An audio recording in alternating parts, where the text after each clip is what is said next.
বন্ধুরা, হাসি খুশি রান্না করে সবাইকে স্বাগত। আজকে বন্ধুরা আমি একটা নতুন খুব সুন্দর রেসিপি নিয়ে এসেছি। আপনারা দেখবেন রেসিপিটা ভালো করে। আজকে আমি বানাবো পাকা আমের মালপোয়া। এই জন্য পাকা আম নিয়েছি। পাকা আম লাগবে, আর লাগবে হাফ বাটি সুজি আমি মিক্সারে গ্রাইন্ড করে এনেছি পাউডারের মতো করে। 1 বাটি ময়দা, হাফ বাটি চালের গুঁড়ি, আর 1 চিমটি লবণ। দুধ নিয়েছি হাফ বাটি, আর চিনি নিয়েছি যতটুকু নাও দিতে পারি পরিমাণ মতো চিনি দেবো, আপনারা পরিমাণ বুঝে চিনি দেবে। এখন আমি আমটা কেটে একটুখানি গ্রাইন্ড করে আনতে হবে। আমটাকে খুব ভালো করে ধুয়ে আমি সুতির কাপড় দিয়ে মুছে পরিষ্কার করে রেখেছি। এখন আমি আমটা কেটে নেব।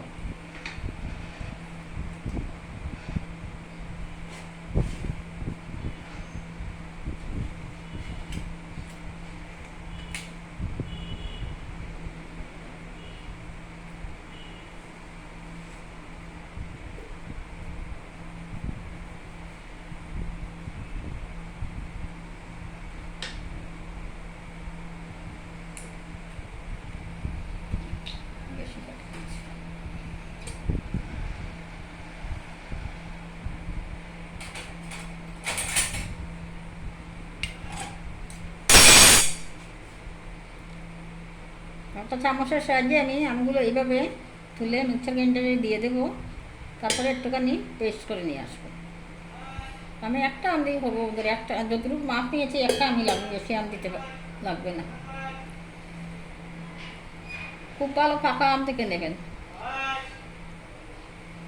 তাহলে মালপোয়াগুলো নরম হবে, মিষ্টি হবে।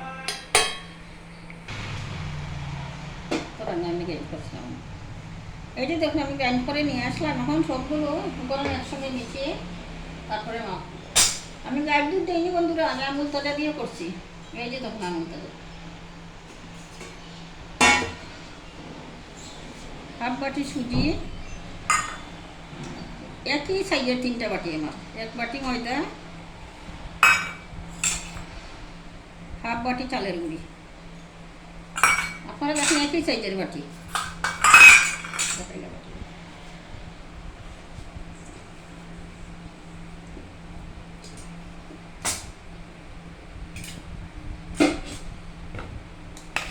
এখন এটার মধ্যে গ্রেট করে আমগুলো দিয়ে দেবো।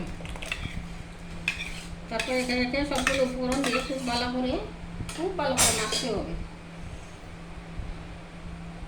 চিনি আমি হাফ বাটি নিয়েছি, পুরোটা দেবো না, প্রায় 1 বাটি নিয়েছি, পুরোটা দেবো না, অল্প দেবো। আপনারা পরিমাণ বুঝে চিনি দেবেন, যে যতটুকু মিষ্টি ভালোবাসেন।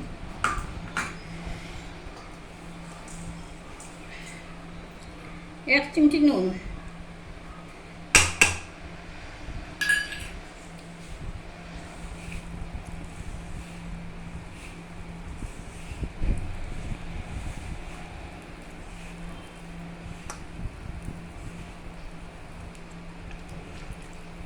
অল্প অল্প করে দুধ দিয়ে মেখে আধা ঘন্টার মতো আমি রেস্টে রেখে দেবো। সুজি ফুলবে আধা ঘন্টা রাখলে পরে, তখন পরিমাণ বুঝে, আর যদি দুধ একটুখানি দিতে হয় একটুখানি দুধ দেবো বা জল দেবো।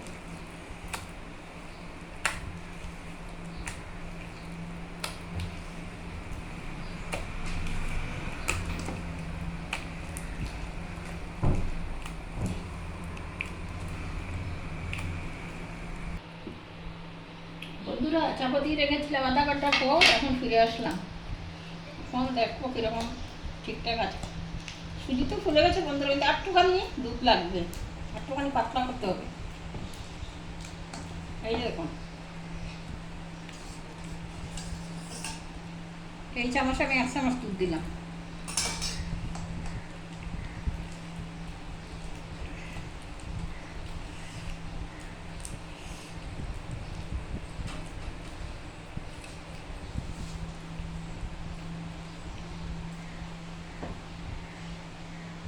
একটুখানি দেবো।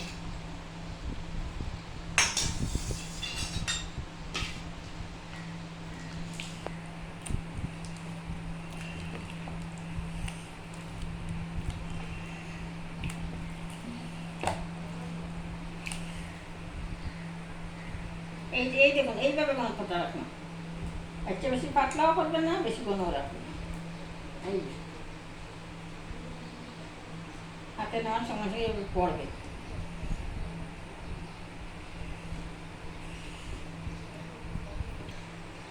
বন্ধুরা, কড়াইটা আগের থেকে বসিয়ে এই সরিষার তেল দিয়ে রেখেছিলাম, তেলটা খুব ভালোভাবে গরম হয়ে গেছে।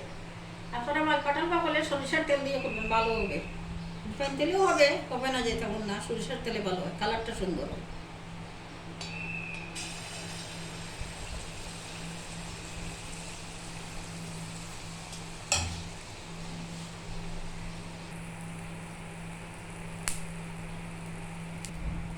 এই যে বন্ধুরা, প্রথমে আঁকিটা এভাবেই হবে, একটু তেরা তুলে হবে, তারপরে সুন্দর হবে।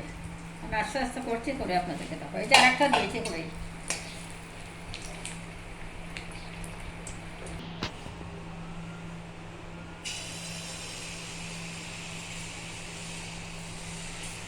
এই যে দেখুন বন্ধুরা,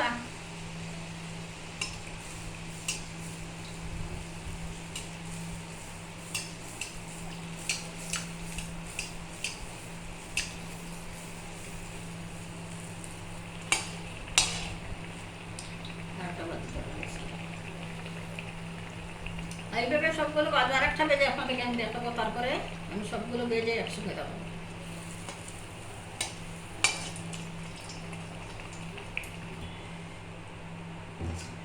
এই যে বন্ধুরা, আরেকটা আপনাদেরকে দেখাচ্ছি।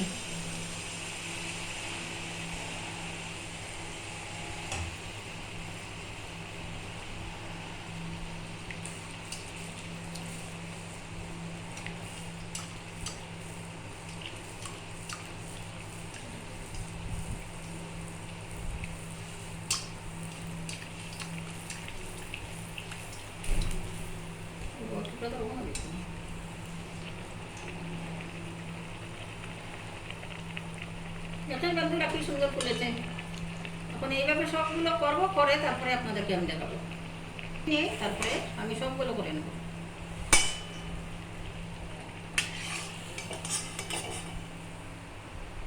এই যে দেখুন কি সুন্দর। এই যে দেখুন বন্ধুরা, আমার আমের মালপোয়া একদম রেডি। দেখেন কিরকম লাগছে। এইভাবে আপনারা তো গ্রাম অঞ্চলে অনেকের বাড়িতে আমের গাছ থাকে, বেশি করে এইভাবে বানিয়ে খেয়ে দেখবেন, খুব ভালো লাগে।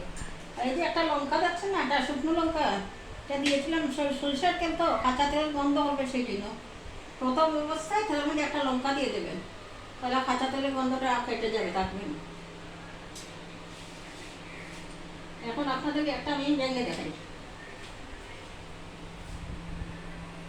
দেখেন কতটুকু নরম হয়েছে, ভিতরটা দেখেন কি সুন্দর, খুব সুন্দর হয়েছে। এইভাবে বানিয়ে খেয়ে দেখবেন। ভালো লেগেছে নাকি? যদি ভালো লাগে তাহলে লাইক, শেয়ার এবং সাবস্ক্রাইব করবেন।